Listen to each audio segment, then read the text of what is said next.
Estudio o segundo mensaje, en este caso a la iglesia de Esmirna. Vamos a dar la lectura entonces de los textos o versículos de los que nos vamos a ocupar. Allí en Apocalipsis capítulo 2, versículo 8 al versículo 11, en el nombre del Señor Jesucristo. Y escribe al ángel de la iglesia en Esmirna, el primero y postrero, que fue muerto y vivió, dice estas cosas. Yo sé tus obras y tu tribulación y tu pobreza, pero tú eres rico. Y la blasfemia de los que se dicen ser judíos y no lo son, mas son sinagoga de Satanás.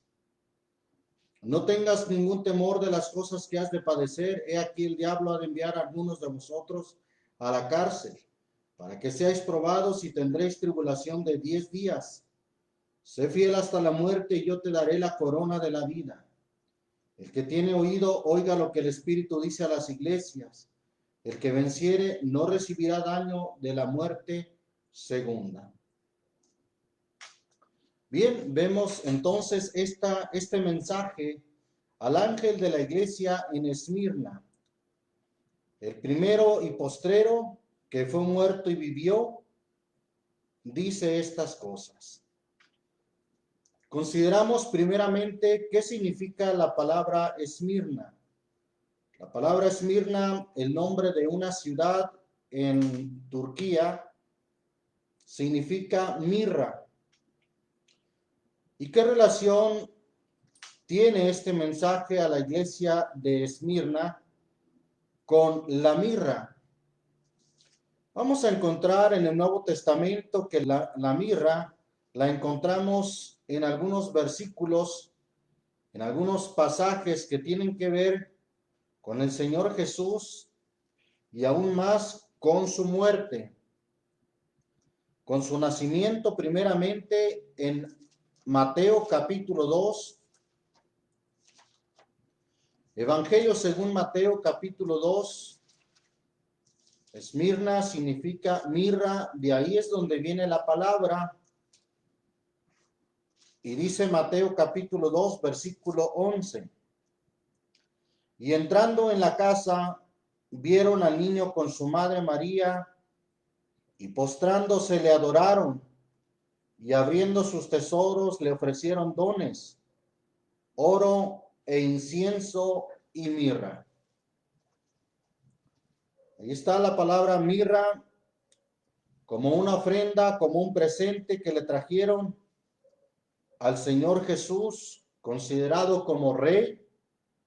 Sí, porque aquellos hombres, los magos del oriente, vinieron hasta Jesús y venían preguntando dónde había nacido el rey de los judíos. Bien, y aunque en el Nuevo Testamento se le llama magos a estos reyes, sin embargo, quiero decir que en el libro del profeta Isaías, hablando de esa profecía, se le llama reyes. No eran cualesquier persona, no eran ni siquiera magos en el sentido como hoy en día se conoce, como aquellos que practican la magia, no, sino magos en el sentido de hombres sabios, que así se conocían en aquel entonces. Pero vamos a ver allí una escritura en el libro del profeta Isaías, en el capítulo 60, que habla precisamente de esa profecía. Dice en el versículo 1, levántate y resplandece, que ha venido tu lumbre y la gloria del Señor ha nacido sobre ti. Porque aquí que tinieblas cubrirán la tierra y oscuridad los pueblos. Mas sobre ti nacerá el Señor y sobre ti será vista su gloria. Y andarán las gentes a tu luz y los reyes al resplandor de tu nacimiento. Note usted lo que dice el versículo 3. Andarán las gentes a tu luz y los reyes al resplandor de ¿qué? De tu nacimiento. Alza tus ojos en derredor y mira. Todos estos se han juntado, vinieron a ti, los hijos vendrán de lejos y tus hijas sobre el lado serán criadas. Entonces verás y resplandecerás, y se maravillará y ensanchará tu corazón, que se haya vuelto a ti la multitud de la mar y la fortaleza de las gentes haya venido a ti. Multitud de camellos te cubrirá. No eran 3 personas que venían solas, sino que venían con sus acompañantes, con sus siervos, con sus criados. Pues dice aquí la escritura que multitud de camellos te cubrirá, dromedarios de Madián y de Efa, vendrán todos los de Seba, traerán oro e incienso y publicarán alabanza al Señor. Esta es una profecía que en realidad se refiere a los reyes que iban a venir al nacimiento del Señor Jesús, trayendo esos presentes. Y era costumbre entre los orientales que un rey, al estar ante otro rey, trajera un presente. Bien, vamos a seguir considerando las otras escrituras donde aparece mirra, de donde se deriva el nombre de esta ciudad, Esmirna. Marcos capítulo 15, Evangelio según Marcos capítulo 15, ahí volvemos a encontrar mirra. Capítulo 15 del Evangelio según Marcos. Leemos ahí en el versículo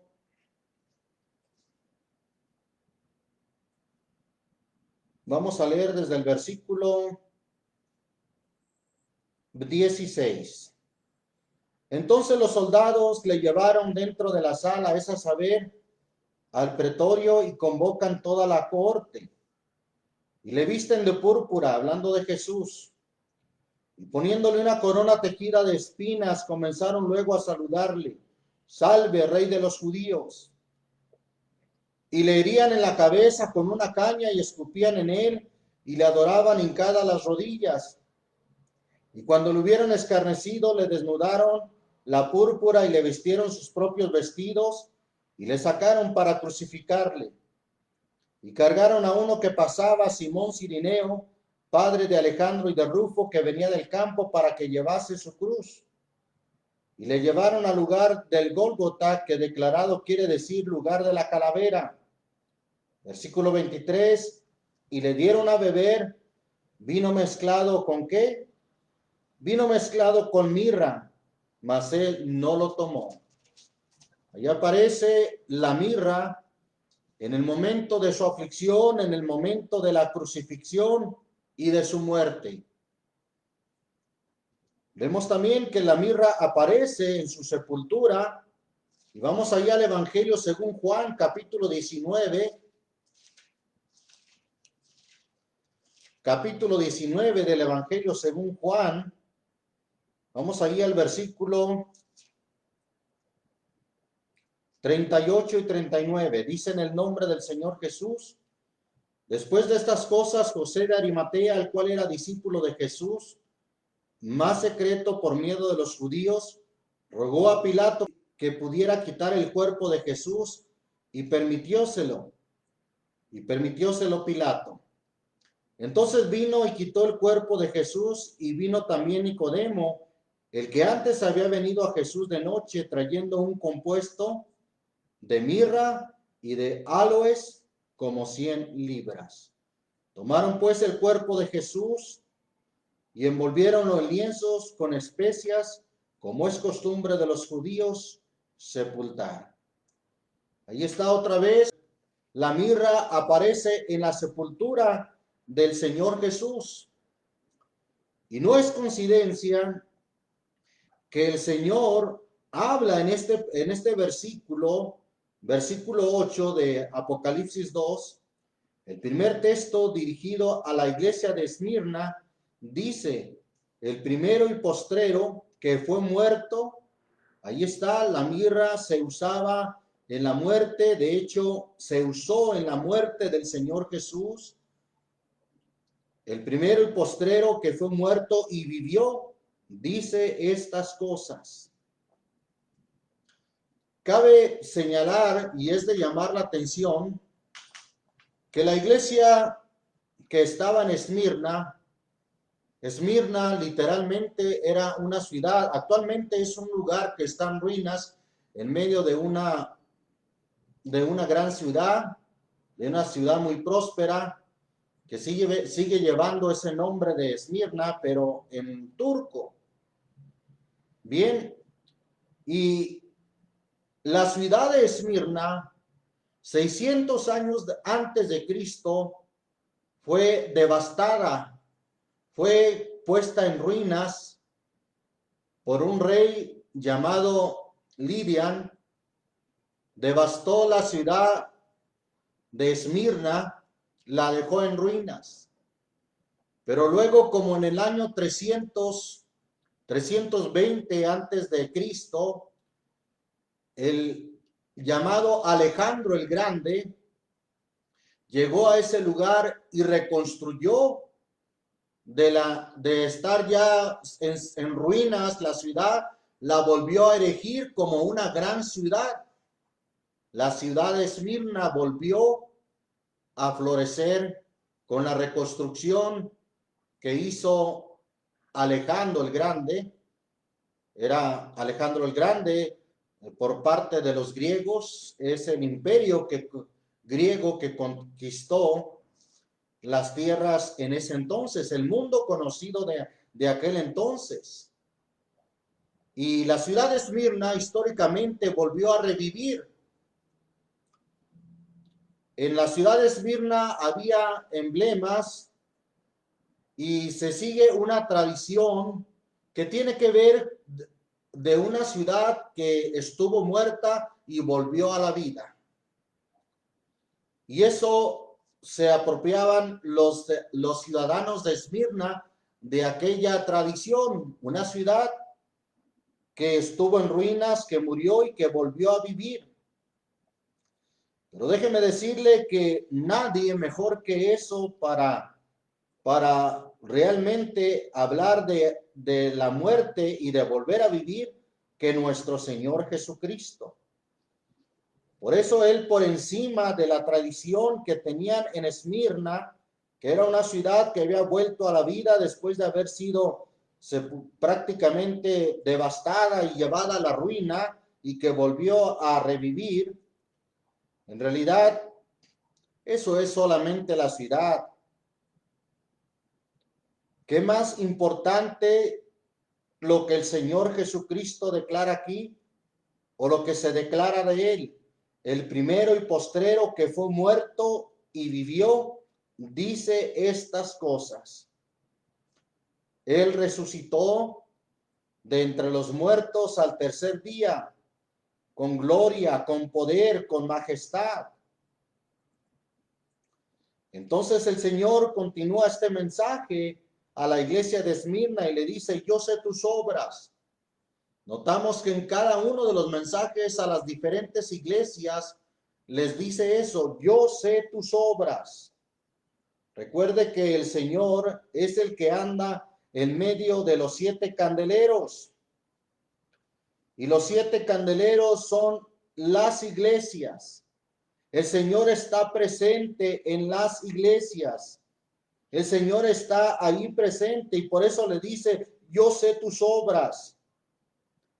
Pero no solamente está presente para presenciar, sino que está presente para fortalecer, para consolarnos, para ayudarnos, para alentarnos en medio de la tribulación.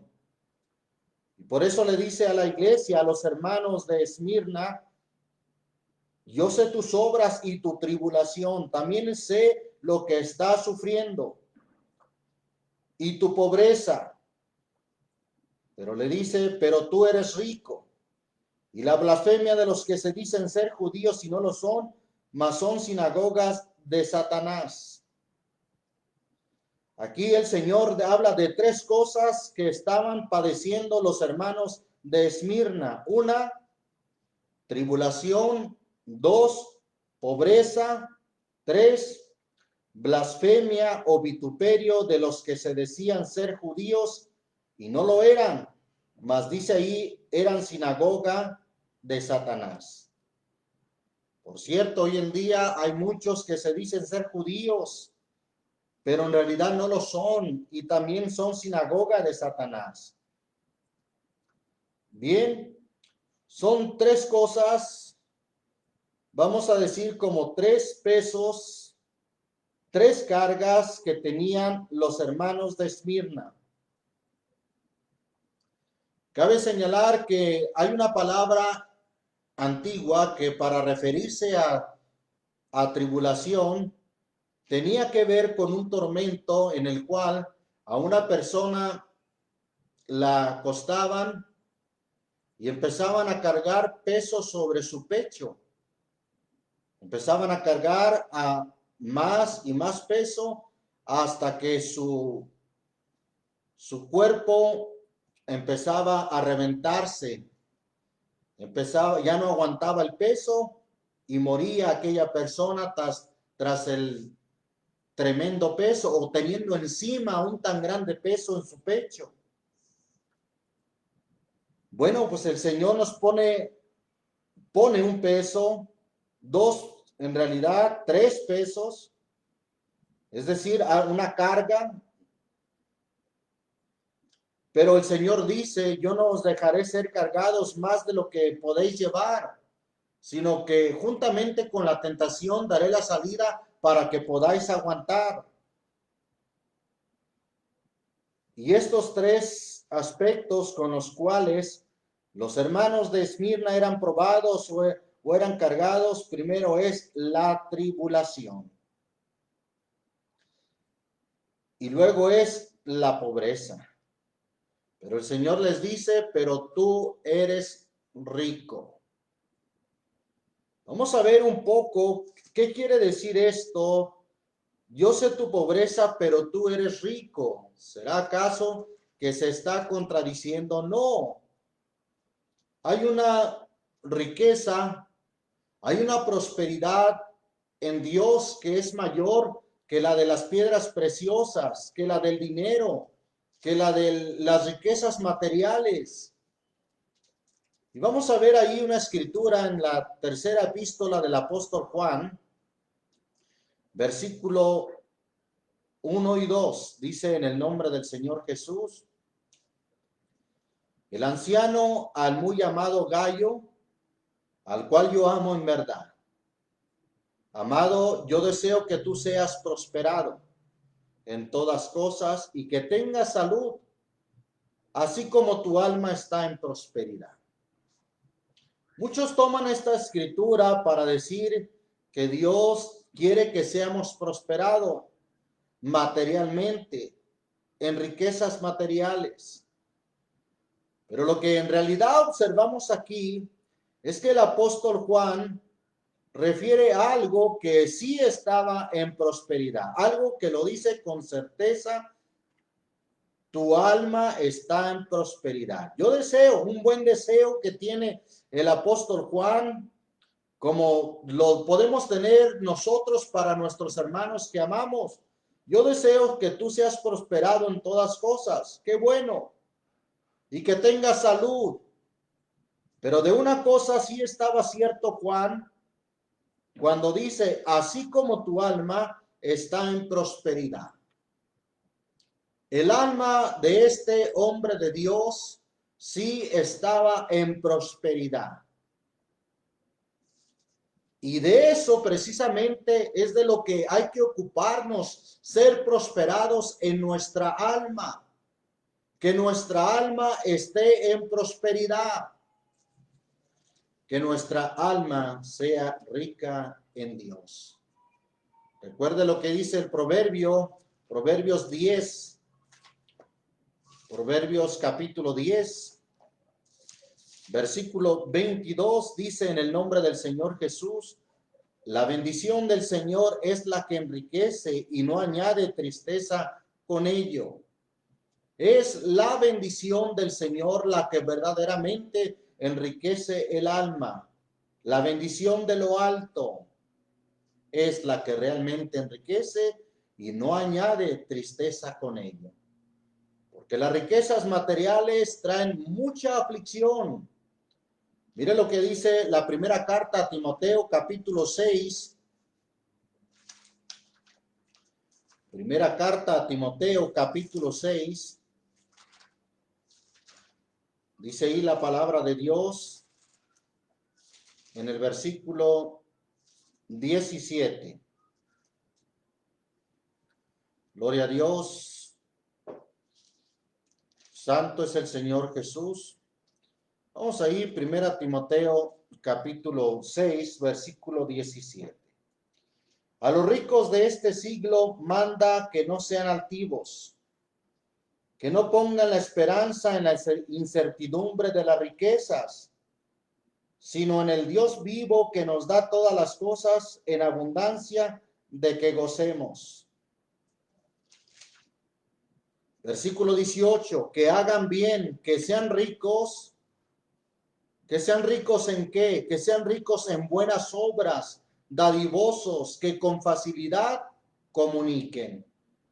Ricos en buenas obras. Entonces, la prioridad que deben de tener los hijos de Dios es ser ricos, pero en buenas obras. Porque el amor al dinero, dice ahí mismo en este capítulo 6, vamos a leer el versículo 8. Así que teniendo sustento y con qué cubrirnos, seamos contentos con esto, porque los que quieren enriquecerse caen en tentación y lazo y en muchas codicias locas y dañosas, que hunden a los hombres en perdición y muerte. ¿Qué es lo que leímos en Proverbios 10:22? La bendición del Señor es la que enriquece y no añade tristeza con ello. Sin embargo, la prosperidad material, el amor al dinero, mire lo que trae. El amor al dinero es la raíz de todos los males, el cual codiciando algunos se descaminaron de la fe y fueron traspasados de muchos dolores. Tuvieron mucha aflicción, muchos dolores y más que tristeza, como dice Proverbios 10:22, y no añade tristeza la bendición del Señor. Sin embargo, el amor al dinero es la raíz de todos los males, y los que lo codician se descaminaron de la fe y fueron traspasados de muchos dolores. Bendito es el nombre del Señor Jesús. Por eso mire lo que el Señor dijo ahí en Lucas capítulo 12. Evangelio según Lucas capítulo 12. Dice ahí la escritura en el versículo 16. Y refirióles una parábola diciendo, la heredad de un hombre rico había llevado mucho. Y él pensaba dentro de sí diciendo, ¿qué haré que no tengo dónde juntar mis frutos? Y dijo, esto haré. Derribaré mis alfolíes y los edificaré mayores, y allí juntaré todos mis frutos y mis bienes. Y diré a mi alma, alma, muchos bienes tienes almacenados para muchos años. Repósate, come, bebe, huélgate o alégrate. Y díjole Dios, escuche bien lo que le dijo Dios.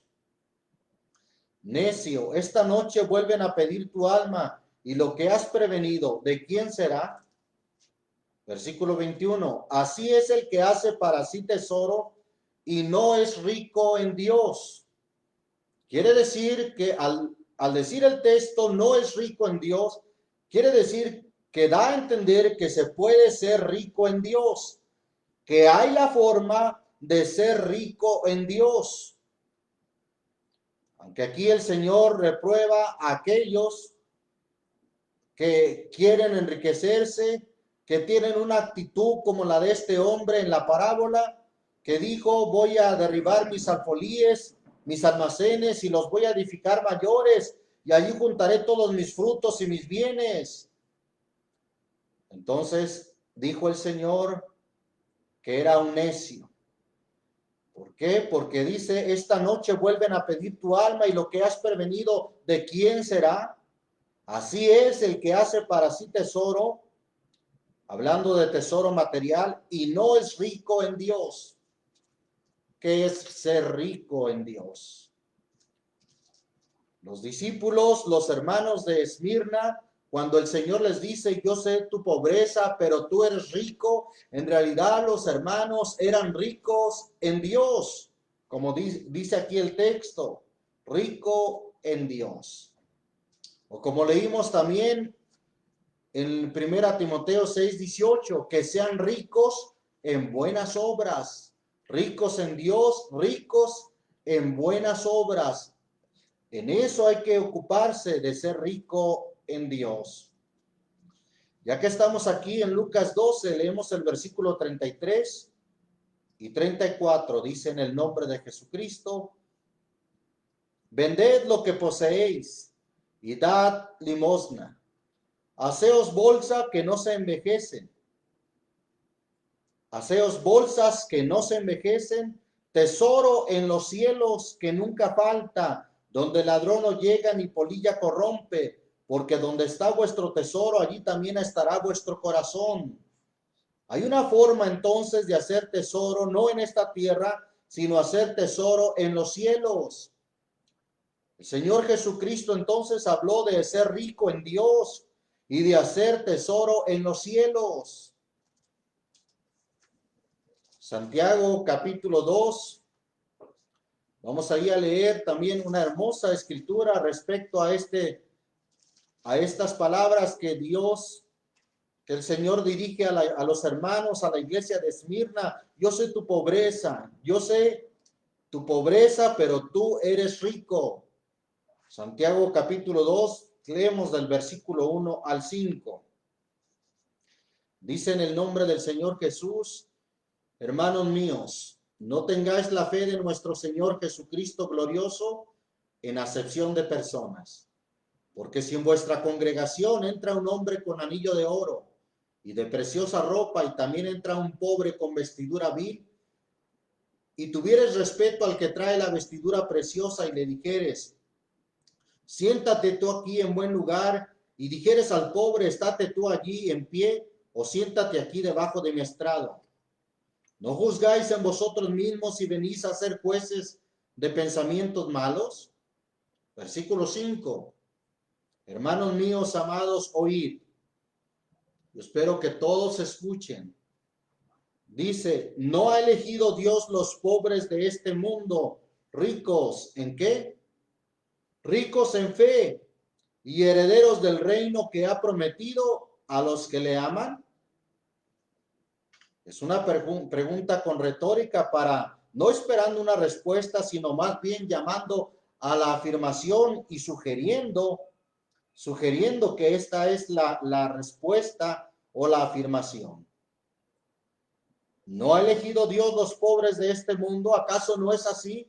Los pobres de este mundo, ricos en fe y herederos del reino que ha prometido a los que le aman. Entonces, aquí la escritura vuelve a resaltar a aquellos que tal vez en lo material son pobres, pero que son ricos en fe.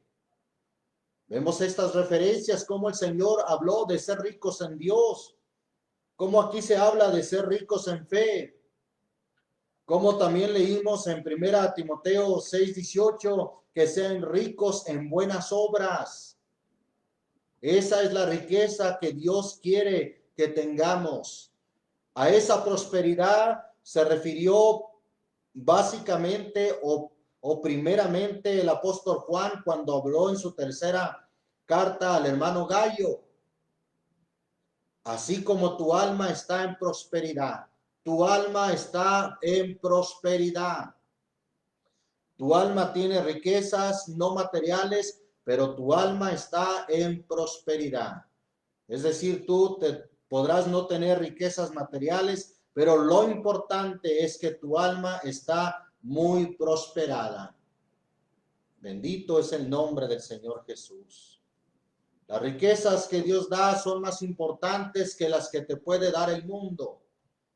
Y es realmente inaudito y no cuadra con las escrituras la enseñanza de los que hablan de la prosperidad, que dicen que para que para identificarse como hijos de Dios, debes de ser una persona rica, tener la mejor casa de la cuadra, tener el mejor auto de la cuadra o de la colonia, tener riquezas materiales, y que si no vives así, entonces no estás bien con Dios.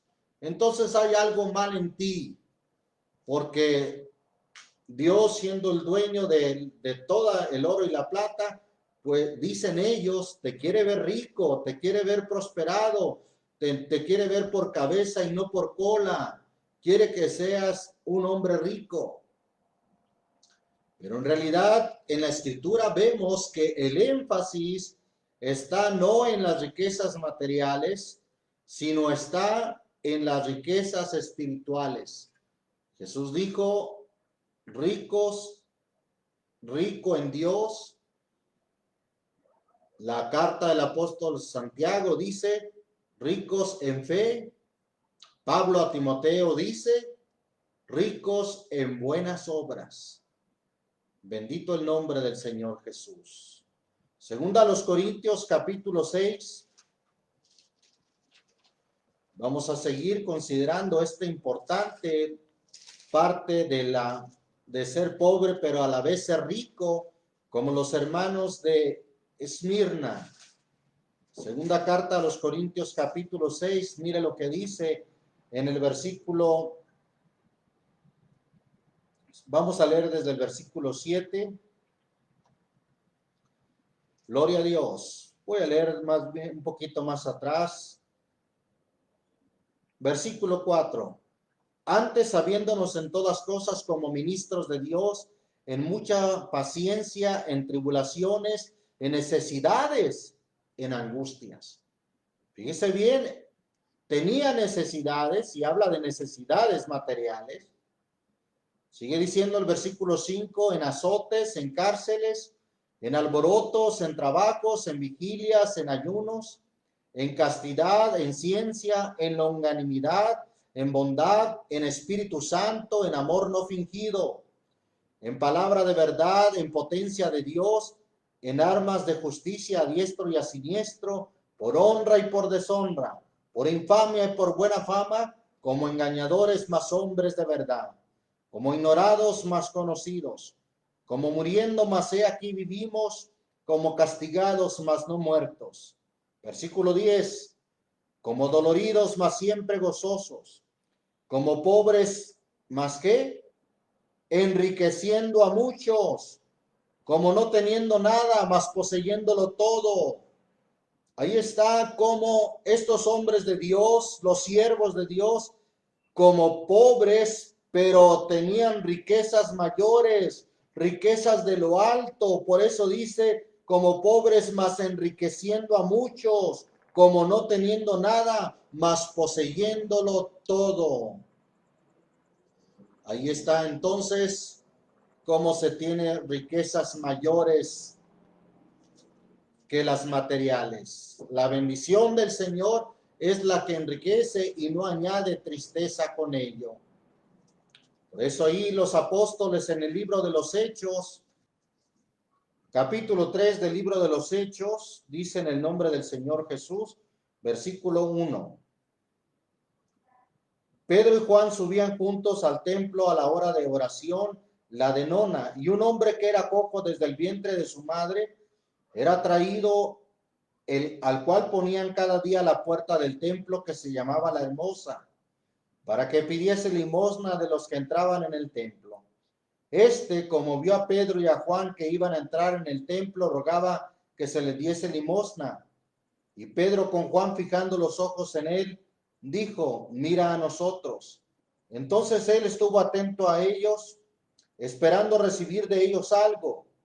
Y Pedro dijo, ¿qué dijo Pedro? Ni tengo plata ni oro, es decir, no eran hombres ricos, ni tengo plata ni oro, pero tenían algo más, una riqueza más grande. Mas lo que tengo te doy. En el nombre de Jesucristo de Nazaret, levántate y anda. Ahí está.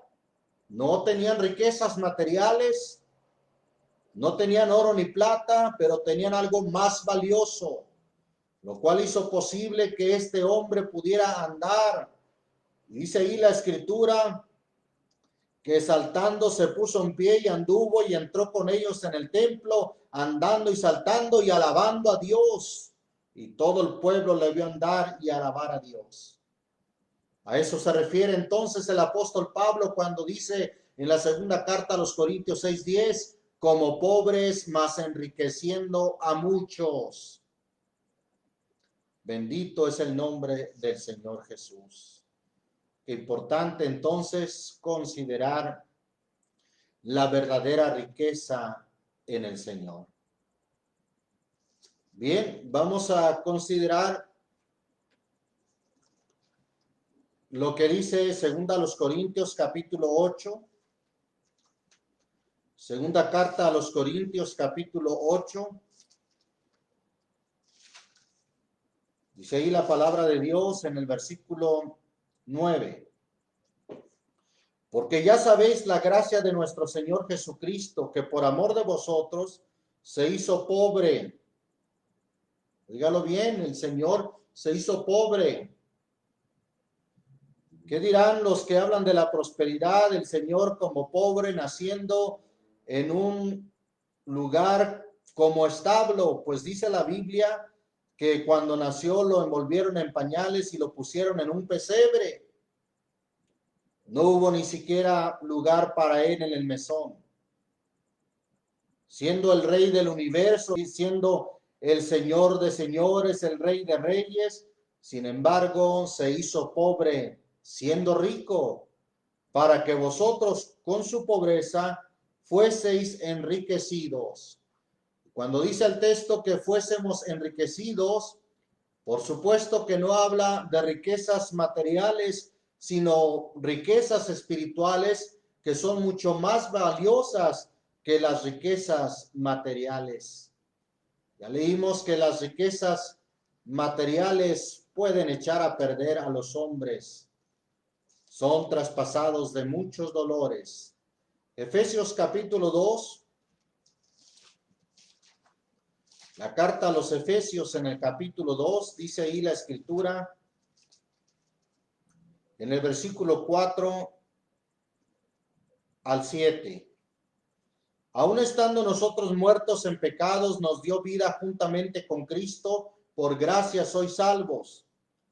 Y juntamente nos resucitó, asimismo nos hizo sentar en los cielos con Cristo Jesús, para mostrar en los siglos venideros las abundantes riquezas, óigalo bien, las abundantes riquezas de su gracia en su bondad para con nosotros en Cristo Jesús.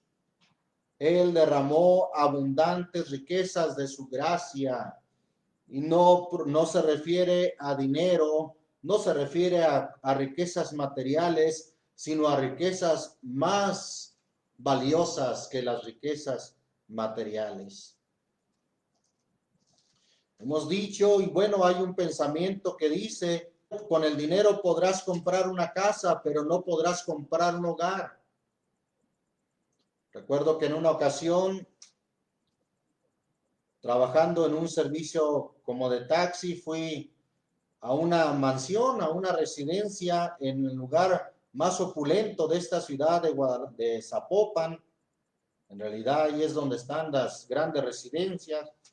Y fui por una persona que salió de una mansión, una gran residencia, y me dijo, pues llévame a la casa de mi hijo porque allí voy a recoger a la que era mi esposa. Bien, tenía una gran casa, pero estaba solo. Sus hijos ni siquiera estaban con él.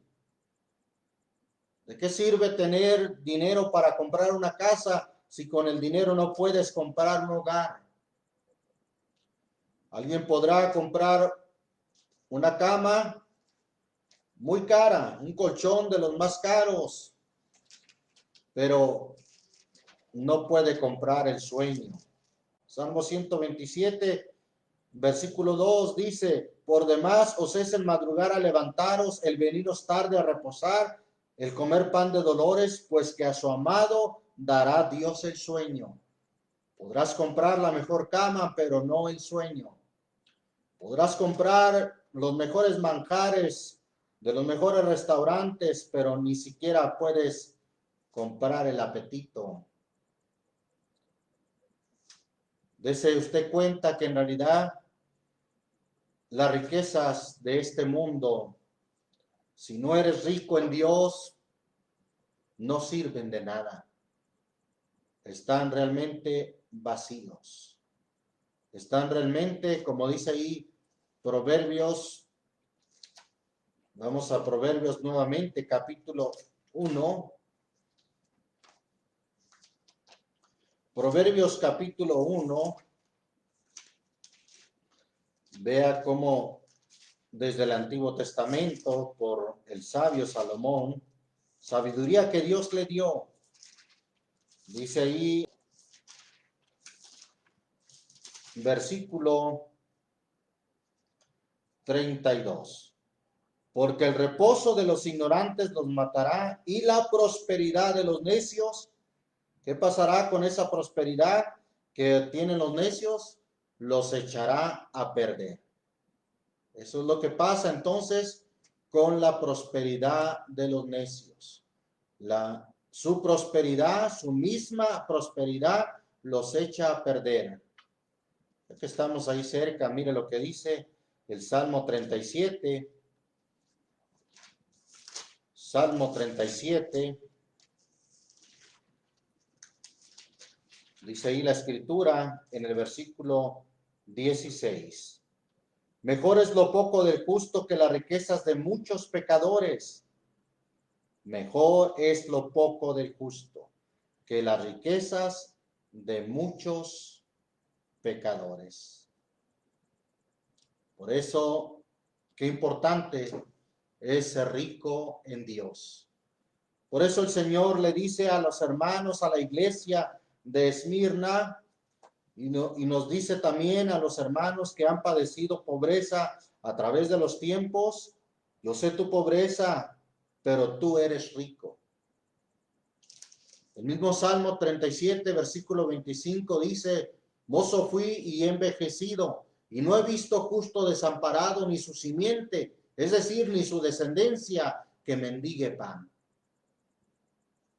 Eso sí, Dios nunca nos va a desamparar, porque Él dijo: no te desampararé ni te dejaré.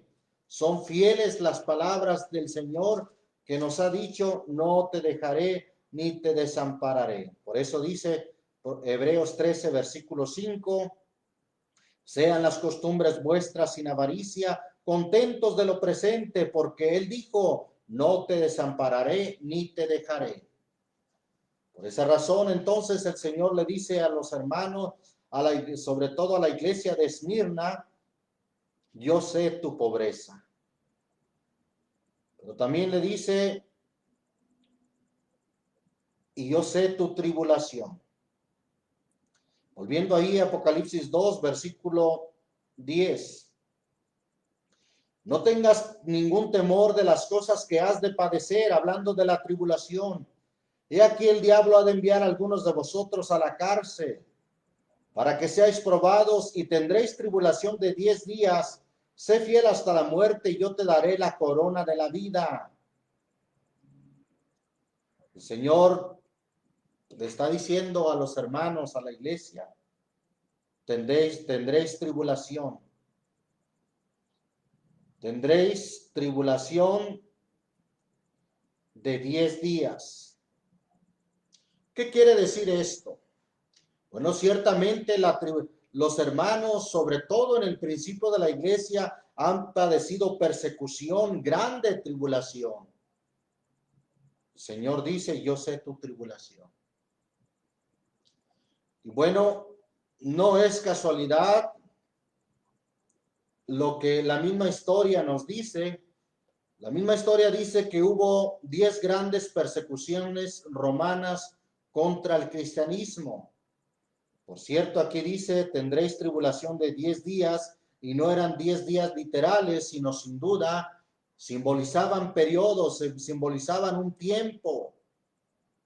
Y dice la historia que hubo 10 grandes persecuciones romanas contra el cristianismo, denominadas generalmente con el nombre de los emperadores que las decretaron: las de Nerón, Domiciano, Trajano, Marco Aurelio, Septimio, Septimio Severo, Maximiano, Decio, Valeriano, Aureliano y Diocleciano. Dice la historia, puesto que el cristianismo era considerado ilegal en el imperio, los cristianos debían ocultarse. Sus reuniones serían entonces secretas, y son famosas las catacumbas de la ciudad de Roma, donde se dice que los cristianos se reunían. Aunque según los testimonios cristianos conservados, las catacumbas no eran el medio más utilizado para esconderse, ya que la mayor parte de las reuniones de culto se haría secretamente en las mismas casas de los fieles. Una de las persecuciones más implacables, quizás la más temprana, fue la originada por el emperador Nerón, en torno al cual se originó la leyenda de su autoría del incendio que acabó con varios barrios de la ciudad de Roma. El historiador Cornelio Tácito escribió a principios del siglo II que, ante el rumor popular de que el incendio se había originado por orden superior, halló en los cristianos los chivos expiatorios que en principio satisfacieron la ira del pueblo. Fueron cruelmente reprimidos. Según los anales de Tácito, Suetonio, otro escritor prominente de principios del siglo II, corrobora la versión señalando que entre las obras públicas de Nerón se contaba que persiguió a los cristianos. Esto sería una de las razones que habrán llevado a los cristianos, como a Pedro y a Pablo, a la muerte. La persecución, según Antonio Sossi, en siglos recientes, como en el siglo XX, habrían sido asesinados unos 45.5 millones de cristianos por sus creencias religiosas. Bueno, ha habido persecución, pero en una forma muy especial, en una forma muy remarcada, en esos 10 periodos de gobernantes o de emperadores romanos, que prácticamente fue desde el primer siglo hasta el año 312, cuando se dio un edicto de que cesara la persecución de los cristianos. Es ahí donde el Señor les dice: no tengas ningún temor de las cosas que has de padecer. He aquí el diablo ha de enviar a algunos de vosotros a la cárcel para que seáis probados, y tendréis tribulación de 10 días. Sé fiel hasta la muerte, y yo te daré la corona de la vida. Ante aquella ciudad de Esmirna, que era representada precisamente por una corona como símbolo de victoria, aquí el Señor Jesús les habla a sus discípulos, a su iglesia, de una victoria real, de una victoria que rebasaba a la victoria de la que se jactaban los ciudadanos de Esmirna. El Señor habla de una victoria eterna, la corona de la vida eterna. Mateo capítulo 10, el Señor, por tanto, nos insta, nos exhorta a que seamos fieles hasta la muerte. En verdad, los cristianos que padecieron prisiones, como dice aquí la escritura de Apocalipsis 2, versículo 10, el diablo ha de enviar a algunos de vosotros a la cárcel. Hablamos de prisiones que eran prácticamente calabozos, donde estaban infestados de roedores, de ratas, donde no había un baño. Entonces ya se han de imaginar cómo había suciedad, excremento de los mismos presos. Muchos de ellos morían de enfermedad ante aquellas situaciones, ante aquellas condiciones tan insalubres en esas prisiones. Pero vamos ahí a Mateo capítulo 10, versículo 22. Dice el Señor: y seréis aborrecidos de todos por mi nombre, mas el que soportare hasta el fin, éste será salvo. Y esto de ser salvo equivale a lo mismo que el Señor dijo: el que venciere hasta la muerte, o el que es es fiel hasta la muerte, yo le daré la corona de la vida. Santiago capítulo 1. Dice ahí la escritura en el versículo 12, bienaventurado el varón que sufre la tentación o la prueba, porque cuando fuere probado, recibirá la corona de vida, la corona de la vida que Dios ha prometido a los que le aman. La corona de la vida. Bendito el nombre del Señor Jesús. El Señor da la verdadera corona de la vida. En Apocalipsis capítulo 3, versículo 11, el Señor vuelve a hablar otra vez de la corona y dice, he aquí yo vengo presto, retén lo que tienes para que ninguno tome tu corona. Bendito es el nombre del Señor Jesús. Hay el testimonio de un hombre, de una persona que había seguido la milicia en Nicaragua, pero él sabía, él había escuchado de la palabra de Dios, es más, había sido hermano, había sido cristiano. Y aquellos que no rehusaban, no negaban la fe en el Señor Jesucristo, eran fusilados. Y él habla en un testimonio de que cuando los estaban fusilando, él veía cómo el alma se elevaba de ellos y los ángeles los acogían y les ponían una corona. Claro, en forma simbólica, esa corona, pero de esa manera, en ese tipo de figura o de visión, él miraba en ese tipo de visión como el Señor dice, retén lo que tienes para que ninguno tome tu corona. Y hubo entre aquellas personas que estaban fusilando uno que empezó a negar al Señor. Entonces él, viendo que eran coronados aquellos que preferían morir por no negar al Señor, él dijo, él confesó que él era cristiano y que él estaba dispuesto a morir por la causa del Señor, porque él sabía que aquel que moría por la causa del Señor recibiría la corona de la vida. Bendito el nombre del Señor Jesús. Entonces el Señor insta a los hermanos, a los cristianos, no solamente a los del tiempo de Esmirna, no solamente a los hermanos de los primeros 3 siglos que sufrieron estas grandes persecuciones por parte de los emperadores romanos, sino a todos los cristianos a través de la historia. El Señor nos dice estas palabras, sé fiel hasta la muerte y yo te daré la corona de la vida. Hay otra carga que tenían los hermanos de Esmirna. Esa otra carga dice la blasfemia de los que se dicen ser judíos y no lo son. Los judíos blasfemaban contra los cristianos. Según el historiador Josefo, contemporáneo de los apóstoles que vivió o nació en el primer siglo, él relata en su historia, en sus escritos, que en ese tiempo los cristianos fueron expulsados de las sinagogas. Es decir, se los menospreció, no se les quería en las sinagogas.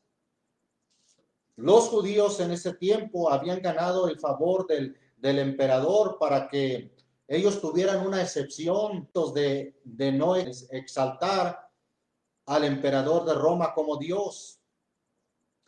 Pero los cristianos no tenían esa excepción, no tenían esa protección y sufrían las acusaciones de los judíos, eran expulsados.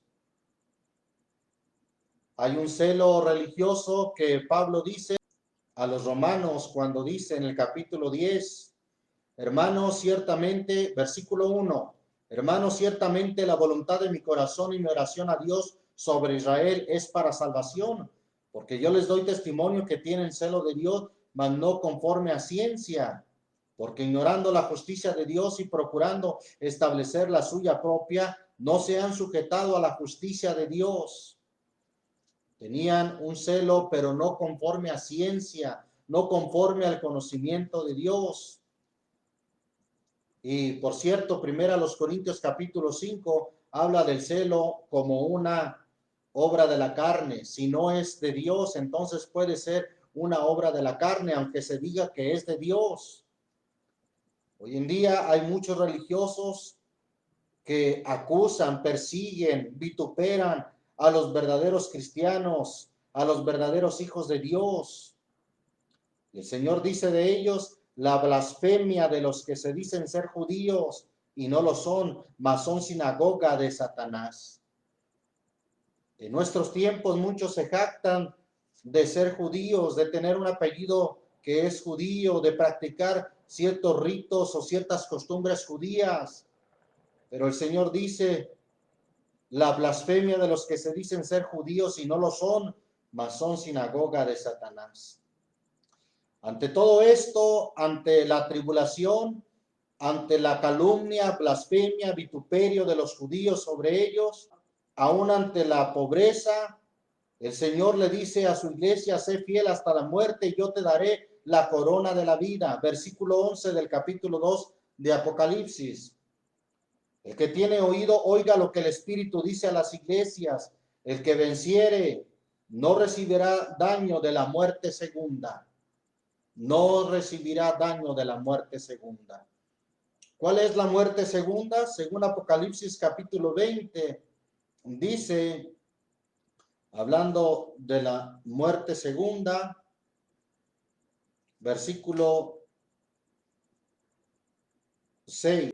Bienaventurado y santo el que tiene parte en la primera resurrección. La segunda muerte, ahí está la muerte segunda, no tiene potestad en estos, antes serán sacerdotes de Dios y de Cristo y reinarán con Cristo 1000 años. Y luego es descrita la muerte segunda en el versículo 13, y el mar dio los muertos que estaban en él, y la muerte y el infierno dieron los muertos que estaban en ellos, y fue hecho juicio de cada uno según sus obras, y el infierno y la muerte fueron lanzados en el lago de fuego. Esta es, ¿qué cosa? La muerte segunda. Sin embargo, el Señor le dice a la iglesia de Esmirna y le dice también a los cristianos que han padecido tribulación, que han padecido pobreza, que han padecido calumnia y vituperio de muchos religiosos o de los que se dicen ser judíos y no lo son. El Señor les dice, el que tiene oído, oiga lo que el Espíritu dice a las iglesias. El que venciere no recibirá daño de la muerte segunda. Es decir, que no será lanzado al lago de fuego, sino por el contrario, se le dará la corona de la vida, la corona de la vida eterna. Dios les bendiga, mis amados hermanos. Oramos en el nombre del Señor Jesucristo, dándole gracias a nuestro Dios. Señor Jesucristo, te damos muchas gracias. Gracias, Señor, porque en ti encontramos una riqueza mayor que la que ofrece el mundo, una riqueza que realmente llena el alma, una riqueza que es mejor que las riquezas materiales, una corona de la vida que es mejor que la medalla o corona que pueda ofrecer el mundo. Señor Jesús, aunque tu iglesia ha padecido persecución a través de los tiempos, ha padecido pobreza, ha padecido vituperio, calumnias, ayúdanos a mantenernos fieles. Tenemos tu palabra y tu promesa que nos dice, sé fiel hasta la muerte y yo te daré la corona de la vida. Ayúdanos a estar contentos con lo presente y valorar la riqueza que tenemos en Dios. Ricos en Dios, ricos en fe. Una riqueza que es mejor que la del oro, que la riqueza de la plata, que las riquezas de este mundo. Porque la bendición del Señor es la que enriquece y no añade tristeza con ello. Gracias, mi Señor Jesús.